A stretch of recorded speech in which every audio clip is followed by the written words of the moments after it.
नाजरीन, आदाब। आई in talks में आपका इस्तकबाल है, आपका स्वागत है। इंडिया नैरेटिव की जानिब से आज हम एक ऐसी शख्सियत से, एक ऐसी ज़हीन, बोल्ड और मॉडर्न सोच की लड़की से मुलाकात कर रहे हैं जिसने योगा के मैदान में एक आला मकाम हासिल किया है। ये शख्सियत है रांची, झारखंड में पैदा होने वाली राफिया नाज की। राफिया योगा के मैदान में वो मकाम हासिल कर चुकी हैं जो मुल्क की तमाम लड़कियों के लिए एक मिसाल बन सकती हैं और बन रही हैं। राफिया नाज योगा में डिप्लोमा हासिल किया है और कॉमर्स में मास्टर्स की डिग्री हासिल की है। सिर्फ 4 साल की उम्र में योगा की तरफ रागिब हुई। एक मुस्लिम खानदान में पैदा होने वाली लड़की योगा की तरफ अपने ज़ौक़ और शौक़ से बढ़ती है, योगा को अपनी ज़िंदगी का हिस्सा बनाती है, खुद योगा करती हैं और कौम और मिल्लत और मुल्क की दूसरी लड़कियों को योगा की तरफ रागिब करती हैं। रफ्ता रफ्ता उन्हें मकबूलियत हासिल होती है, लेकिन इस मॉडर्न सोच की ज़हीन और बहुत बोल्ड राफिया नाज को अपनी मकबूलियत की कीमत भी चुकानी पड़ती है। 52 गोल्ड मेडल हासिल करने वाली इस लड़की को धमकियां मिलती हैं। कुछ लोग इसे डराने धमकाने की कोशिश करते हैं। एक तरफ तो बाबा रामदेव जैसी बड़ी शख्सियत के साथ स्टेज शेयर करने का मौका मिलता है। ये नेशनल पतंजलि योगा की प्रमोटर बनाई जाती हैं। भारतीय कला केंद्र लखनऊ से वाबस्तगी हासिल होती है। बहुत सारे एजाज़ात और इनामात से नवाजा जाता है। दूसरी जानिब कुछ ऐसी सोच के लोग जो समाज में जहर घोलने का काम करते हैं और अपने आप को कौम का ठेकेदार समझते हैं, उन लोगों ने राफिया को धमकाने और डराने की कोशिश की। यकीनी तौर पे राफिया की ज़िंदगी में मुश्किलात भी पेश आईं, लेकिन उन तमाम मुश्किलात को पार करते हुए राफिया अपने अज़्म के साथ, अपने हौसले के साथ आज एक मिसाल बन चुकी हैं। राफिया, आपका बहुत-बहुत इस्तकबाल है इंडिया नैरेटिव्स के इस आईएन टॉक्स में। मैं शफ़ी अय्यूब आपका इस्तकबाल करता हूँ। बहुत बहुत शुक्रिया कि आपने मुझ जैसी लड़कियों को मौका दिया, एक प्लेटफॉर्म दिया कि अपनी बात रखी जा सके और अपनी बात लोगों तक पहुंचाई जा सके। क्योंकि मीडिया ही एक ऐसा माध्यम है जिसके ज़रिए आप अपनी बात को पहुंचा सकते हैं और रख सकते हैं, और बहुत सारे लोगों की आप सोच भी बदल सकते हैं और लोगों को अच्छे काम के लिए, उनके सेहत के लिए उन्हें उन्हें मतलब मेन स्ट्रीम से कनेक्ट भी कर सकते हैं। राफिया, मैं सीधे तौर पे आपसे, जहाँ तक मैं पढ़ रहा था कि आपकी पैदाइश रांची में 26 जनवरी को हुई थी, जो कि हमारा रिपब्लिक डे है, गणतंत्र दिवस है, यौम जमहूरिया है। तो यकीनी तौर पे जमहूरियत की जो जी। कदरें हैं वो यूं ही बचपन से आपको मिल गई थी। तो आपने सिर्फ 4 साल की उम्र में योगा की तरफ जो रग़बत हुई आपकी, उसकी क्या वजह थी? अ, छोटे उम्र में जब हम बच्चे रहते हैं तो हम कोई भी चीज़ अपने दिल से करते हैं, जी, और उस समय कुछ ये नहीं रहता है कि आगे जाकर के मतलब यही बनना है या यही करना है। जिस तरीके से एक मोहब्बत रहती है, एक लगाव रहता है, एक खिंचाव रहता है हर किसी को, चाहे वो क्रिकेट के फील्ड में हो, सिंगिंग के फील्ड में हो, बहुत लोगों को डांस के फील्ड में होता है। हर एक को अलग तरीके का लगाव होता है। तो मतलब मैं जिस गवर्नमेंट स्कूल में पढ़ती थी, वहाँ जी हाँ। पे योगा सिखाया जाता था। तो उसी को देख कर के एक अट्रैक्शन हुआ और धीरे-धीरे अच्छा लगने लगा। मतलब योग करते हुए, योग को जानने में, करने में, परफ़ॉर्म करने में, तो इसी तरीके से योग की तरफ अट्रैक्शन हुआ। फिर घर आकर के पापा को बताई, मम्मी को बताई, तो उन्होंने मोटिवेट किया। फिर इसी तरीके से मैं योग से कनेक्ट हुई। हाँ, तो बहुत लोगों को ये लगता है कि कोई भी चीज़ इंटेंशनली जिस तरीके से परेशानियों का सामना करना पड़ रहा है, और बहुत सारी परेशानियों का भी सामना करना पड़ा, तो बहुत लोगों को लगता है कि ये जानबूझ करके योगा कर रही है, जबकि सब जानते हैं ये चीज़ कि बचपन में पता भी नहीं रहता है कि कौन चीज़ किस तरीके का है, क्या है, सिंगिंग हो, डांसिंग हो, कुछ भी हो। बस आपका दिल जो करता है बचपन में वो आपको करने का मन करता है। और ऐसे भी योगा कोई गुनाह नहीं है। योगा को अगर हम देखा जाए तो वो एक तरीके का वर्जिश है। जी चाहे हाँ, जी आप आम को मैंगो बोले या आम बोले, आम आम रहता है। उसी तरीके से वर्जिश को संस्कृत में योग कहा जाता है। तो वो योग है। बिल्कुल बिल्कुल सही कह रही हैं आप। हमारे यहाँ बचपन में नज्म पढ़ते थे हम सभी की, वर्जिश है चीज अच्छी, वर्जिश किया करो तुम, चाहो अगर तंदुरुस्ती, वर्जिश किया करो तुम। तो अगर हम तंदुरुस्ती चाहते हैं तो वर्जिश करते हैं। वर्जिश का एक बहुत ही साइंटिफिक तरीका जो हो वो योगा है। आ, योगा करने के हवाले से मैंने कई जगह ये पढ़ा है अखबारात में कि आपने जब इसको फैलाने का काम किया, खासकर खवातीन में जब इसकी बात की, तो काफी मुखालिफत हुई आपकी। किस सतह पे मुखालिफत हुई और वो कौन लोग थे जो इसकी मुखालिफत कर रहे थे? परेशानियों को अगर मैं अभी याद करने बैठूंगी तो परेशानियां बहुत ज्यादा है, बहुत जी ज्यादा। स्टार्टिंग मतलब फर्स्ट इंटरनेशनल योगा डे था, उसके बाद मतलब मेडल्स तो बचपन से मिल रहे थे, अवार्ड्स मिल रहे थे, पर उतना लोग योग के बारे में भी नहीं जानते थे। और जी जी मेरे तरफ लोगों का फोकस भी नहीं था। जब फर्स्ट इंटरनेशनल डे हुआ तो मेरे बारे में अखबार में छपा कि मैंने ये किया है, तो लोगों की नजर में एक तरीके से चढ़ गई मैं कि मतलब ये लड़की मुस्लिम होकर के योगा कर रही है। मतलब जो गलत सोच रखते, सारे मुसलमान एक जैसे नहीं होते। जी हाँ, जो बिल्कुल नैरो बिल्कुल। माइंडेड होते हैं उनकी बात मैं बोल रही हूँ।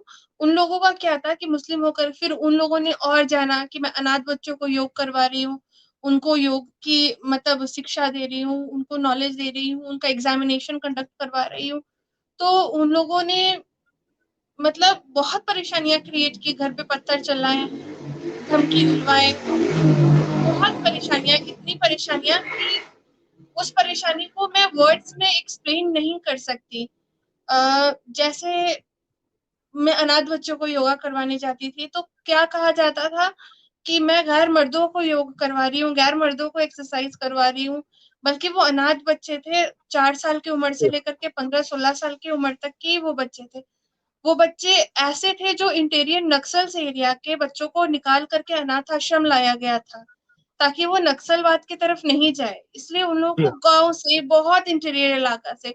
तो मैं सोची कि मैं अगर उनको सिखाऊंगी, उनको मान लीजिए कम से कम योगा टीचर बनाऊंगी, उनको अर्निंग तो होगा, वो अपना पेट तो पाल पाएंगे। मेरा ये इंटेंशन था उनको योगा करवाने का कि उनको गलत रास्ते में नहीं जाने दिया जाए, क्योंकि पेट का मार गलत करवा देता है। तो बिल्कुल अगर वो बिल्कुल। लोग अपने पैर पे खड़े रहेंगे, ठीक है, क्योंकि सबके बस की बात नहीं है आज के डेट में एजुकेशन की। आप एजुकेशन का कितना कॉस्ट है, कितना कंपटीशन है। और बिल्कुल हम ये जानते ही हैं कि लोग सिर्फ कागजी तौर पे कहते हैं कि हम लोगों के साथ खड़े हैं। आप आज तक मैं पॉलिटिकल बातें नहीं कहना चाहूंगी, पर अब आज तक किसी भी वो पत्र जो रहता है जी, घोषणा पत्र जो जिसमें बड़े बड़े वादे किए जाते हैं, आज तक किसी भी घोषणा पत्र में अनाथ बच्चों के बारे में एक भी वादा नहीं किया गया। उनको तो बिल्कुल मेरे बिल्कुल हिसाब से इंसानी बिल्कुल। समझा नहीं जाता। जो मुस्लिम कौम की खवातीन थी, खासकर जो बुर्के में रहती हैं, जी जो पर्दे में रहती हैं, आपने उनके दरमियान भी काम किया और उनको भी योगा की तरफ लाई कि अपनी सेहत वो ठीक कर सकें, उससे सेहतमंद रहेंगी, ऐसा मैंने पढ़ा है। उसमें भी आपको दुश्वारियों का सामना करना पड़ा? बहुत ज्यादा दुश्वारियों का सामना करना पड़ा।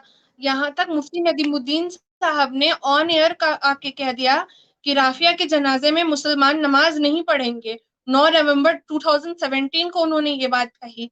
अब आप बोलिए कि जिन लोगों को मैं एक तरीके से एम्प्लॉयमेंट दे रही हूँ, योगा को न्यू डायरेक्शन दे रही हूँ, फिटनेस के साथ अगर उनको मैं चाह रही हूँ कि वो लोग अर्न भी करे, मतलब प्रोग्रेस हो उनके लाइफ में, तो गुनाह क्या बिल्कुल कर रही हूँ? ये गलती मुझे बिल्कुल। समझ में नहीं आई। क्योंकि किसी को सेहतमंद रखना, किसी को रोजगार देना, ठीक है, आप आपको योगा करना है आप करिए। अगर आपको मंत्र से ऑब्जेक्शन है तो आप मंत्र मत पढ़िए, कहीं ये नहीं लिखा हुआ है कि जी योग में हाँ, मंत्र कंपलसरी है। तो जी हाँ, उनको जी तो हाँ। खुशी होना चाहिए कि जो औरतें एक तरीके से कैद रहा करती है, या फिर आप ये कह ले, ना केवल मुसलमान औरतें, और फीमेल मीन्स मेरे लिए सारी फीमेल्स होती हैं। मेरे जी हाँ, लिए हिंदू मुस्लिम का वो मैं किसी को हिंदू मुस्लिम के तौर पे नहीं देखती। जी हाँ, तो बिल्कुल। जितनी भी वुमेन्स है, अगर वो वुमेन्स घर की चारदीवारी से बाहर आ रही है, स्टेबल हो रही है, तो क्या गलती है, क्या गुनाह है, उनको जीने का हक नहीं है? एक बात आपसे जानना चाहूँगा कि जब आपको इस तरह की धमकियाँ मिली, तो क्या हुकूमत की जानिब से आपको कोई सिक्योरिटी प्रोवाइड की गई? मुझे 2017 में सिक्योरिटी प्रोवाइड की गई थी, 24 घंटे की, पर वो सिक्योरिटी अभी, क्योंकि शायद हमारे यहाँ ये सिस्टम है, और ये हमारी, मतलब एक तरीके से देखा जाए तो बदकिस्मती है कि गवर्नमेंट चेंज होने के साथ-साथ जो हमारी सुरक्षा के नियम होते हैं, जो हमारी सुरक्षा के मायने होते हैं, वो भी बदल दिए जाते हैं। तो सिक्योरिटी चेंज, मतलब सिक्योरिटी मेरी अभी हटा ली गई है मार्च 2020 से, और इसके लिए मैंने लेटर भी लिखा, ग्राउंड लेवल से ऊपर आला अधिकारियों तक मैंने फ़ोन किया, पर एक ही बात आया, मुझे जो रिस्पॉन्ड आया कि दिमाग मत खराब करो मेरा। अ, आला अधिकारियों ने कहा। जब मैं सेक्रेटेरिएट गई सिक्योरिटी के रिलेटेड, उन्होंने मुझे चिट्ठी भेजी थी कि जब भी घर से निकलिएगा तो बता कर के निकलना है। तो मैं बता कर के निकलने के लिए एक लेटर लिख कर के गई थी देने के लिए कि मुझे कल से घर से बाहर निकलना है। तो उन्होंने मुझे सेक्रेटेरिएट, मैंने बोला मुझे किसी से मिलना नहीं है, मुझे बस घर से बाहर निकलने का परमिशन चाहिए। तो उन्होंने मुझे सेक्रेटेरिएट के गेट के बाहर से भगा दिया। बस यही किस्मत है, बहुत और मौत का क्या है, मौत आज न कल तो आएगी, नहीं, उससे मौत नहीं, से डर नहीं लगता, मौत तो राफिया, बर्दाश्त है। राफिया, आप बहुत बहादुर हैं। आप बहुत बहादुर हैं, अपने बहादुरी से मुकाबला किया है। हम उम्मीद करते हैं कि हुकूमत इन बातों बहुत को बहुत पे शुक्रिया। गौर करेगी और आपको प्रॉपर सिक्योरिटी प्रदान की जाएगी, प्रॉपर सिक्योरिटी दी जाए, क्योंकि आप जो काम कर रही हैं वो बहुत अहम काम कर रही हैं। समाज के अंदर जागरूकता फैलाने, समाज को योगा के ज़रिए से आप सेहतमंद समाज बनाने का काम कर रही हैं। तो इसलिए मैं हुकूमत से मुतालबा भी करता हूँ इंडिया नैरेटिव की जानिब से कि आपको प्रॉपर सिक्योरिटी प्रोवाइड की जाए। अब एक बात यहाँ ज़रा-सा, आपकी जो तंज़ीम है, जो ऑर्गेनाइज़ेशन है, योगा बियॉन्ड रिलिजन, उससे बहुत काम कर रही हैं आप। ये इसकी कब इब्तिदा हुई और क्या बुनियाद हुई, और इसके इसके तहत आप कौन से काम कर रही हैं, इस तंज़ीम के ज़रिए? योग का काम तो मैं बहुत टाइम से कर रही थी, जी, और मेरे, जैसे कि मेरे साथ जो-जो घटनाएँ घटी, तो जी, मैंने ये सोचा कि जो चीज़ मेरे साथ हुआ है, वो किसी और के साथ नहीं हो। इसलिए मैंने योगा बियॉन्ड रिलिजन एस्टेब्लिश किया अपने दोस्तों के साथ मिल कर के। जी, उस वक़्त ऐसा वक़्त था कि लोग मेरे साथ खड़े होने से डरते थे, कि अगर राफ़िया के साथ खड़े हो जाएँगे, तो हम बदनाम हो जाएँगे, क्योंकि कुछ लोग अपने चेहरा चमकाने के कारण, और एक समाज में एक कहा जाता है ना कि एक इंसान को बदनाम करके आप अपने आप को मतलब बहुत ज़्यादा आला इंसान साबित कर देंगे समाज में, तो उस कारण से लोगों ने मुझे बदनाम किया, बहुत बदनाम किया। तो बहुत लोग डरते थे, पर मेरे दोस्तों का साथ था मेरा, और मेरे फैमिली का साथ था, और इसी वजह से, इन्हीं सब की हिम्मत की वजह से मैंने योगा बियॉन्ड रिलीजन एस्टेब्लिश किया। मतलब योगा बियॉन्ड रिलीजन, योगा हमारा इंडिया का कल्चर है, और जी हाँ, इंडिया का कल्चर किसी भी धर्म का मोहताज नहीं है। तो बिल्कुल, बिल्कुल। इसीलिए योगा बियॉन्ड रिलीजन है, क्योंकि योगा कहाँ से मिला है, जब पूरा जो हमारा वर्ल्ड है, वो बाँह फैला जी, करके योगा को अपना लिया, तो फिर हमारे ही भारतवर्ष में योग को लेकर के धर्म की राजनीति क्यों और कब तक की जाए? इसलिए बिल्कुल, मैंने बहुत योगा अहम बियॉन्ड बात कह रिलीजन रही हैं आप, एस्टेब्लिश बहुत किया। अहम बात कह रही हैं आप राफ़िया, आपने बहुत हौसले के साथ अपनी बात कही, क्योंकि योगा बियॉन्ड रिलिजन हमारी भारत की ये परंपरा है, संस्कृत का हिस्सा है, और दुनिया को इससे जब रोशनी मिल रही है, तो फिर हमें ये रोशनी हासिल करने में क्यों पीछे रहना चाहिए? एक और बात की तो तरफ इशारा इसी और पूछना चाहता हूँ राफ़िया, कि जब आपने एक इंटरनेशनल पर्सनैलिटी बाबा रामदेव जी के साथ आपने स्टेज शेयर किया, वो कौन-सा मोमेंट था? कैसा लम्हा था आपके लिए, और आपकी ज़िंदगी में क्या तब्दीली आई उससे?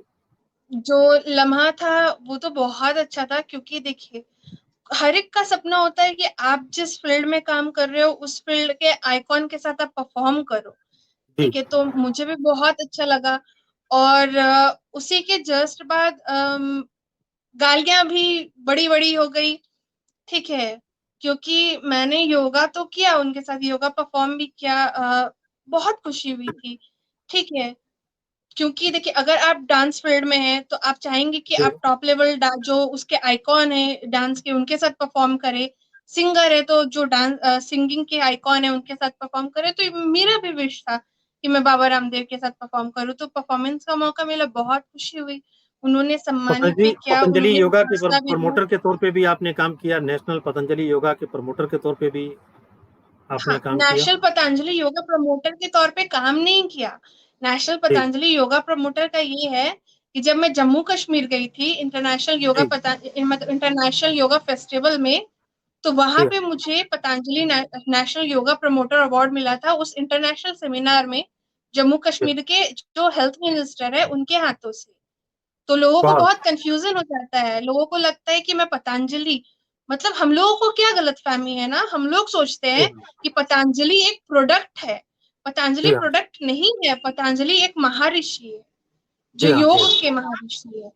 योग आयुर्वेद, तो हम लोगों को ये हमेशा कंफ्यूजन हो जाता है, और मेरे अवार्ड को लेकर के भी बहुत सारे विवाद और कंट्रोवर्सीज क्रिएट हो जाते हैं, क्योंकि लोगों को समझ में नहीं आता, जी हाँ। और वो अपने मन से बिना पूछे हुए, बिना समझे हुए कुछ भी बोल देते हैं। अब एक आखिरी सवाल राफिया आपसे, वक्त तेजी से बढ़ रहा है। आखिरी सवाल आपसे ये है कि मुस्लिम समाज में खुसूसी तौर पे जो मुसलमान औरतें हैं, जो घरों में रहती हैं, पर्दे में रहती हैं, उनको योगा की तरफ राग़िब करने के लिए आप क्या कर रही हैं, और कितनी ख़वातीन आपके साथ आ रही हैं अभी?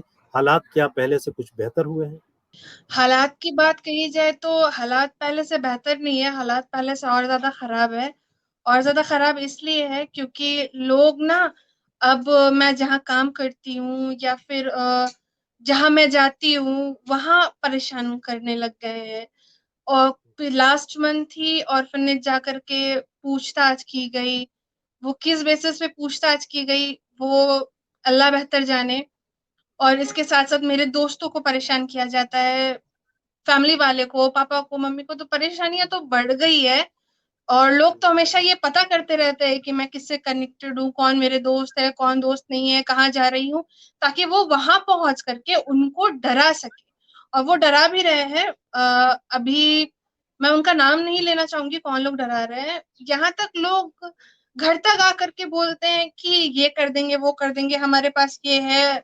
बहुत सारी चीज, बहुत सारी चीज कही जाती है, जो चीज मतलब मैं अपने जबान पे ला करके अपना जबान खराब नहीं करना चाहती।